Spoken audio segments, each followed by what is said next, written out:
The same song comes back to me, but double layered in harmonies. And on this last afternoon of the International Festival of Folk Arts, we sing. We all together sing.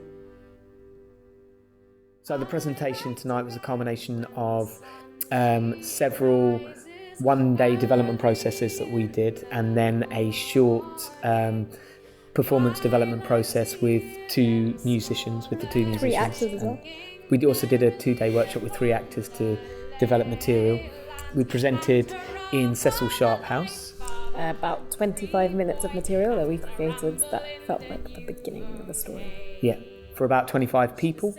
He would make a special fire ritual, and when he made that ritual, he spoke sacred words, and somehow, after that, the community was saved. My interest in the project is this gap, the divide and the bridge between folk and traditional cultures and city living, and the tension and harmony between the two. So to work with 2 artists that sort of embody that, it means now and hopefully in the future we'll be able to play more with those dynamics.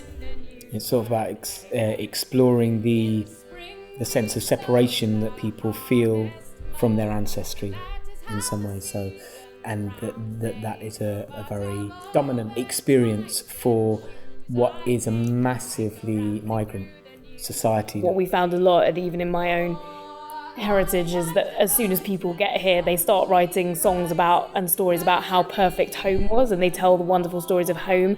And sometimes what you're missing in between is the grit and the struggle that it took for them to get here.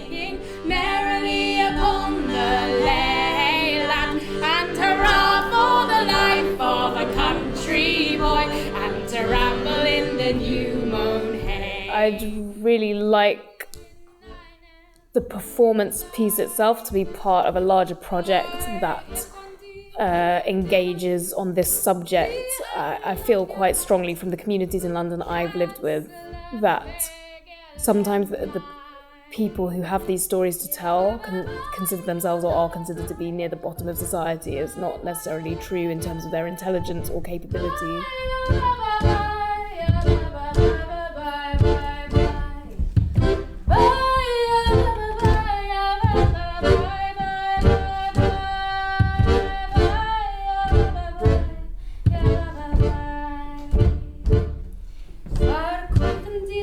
The story didn't begin in a classroom.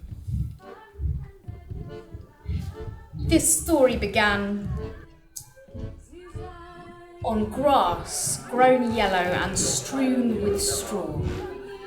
Fidgeting fingers tapped to the beat of the drum behind us. My hope is that in addition to engaging arts venues, that we would find related refugee charities, immigrant organisations, groups that nurture traditional arts, whether English or traditional from other countries, so that the arts venue will be able to engage with marginalised communities or people that don't normally come to their theatre or their venue. What are the stories you pass on, and what are the stories that you choose not to tell, and why?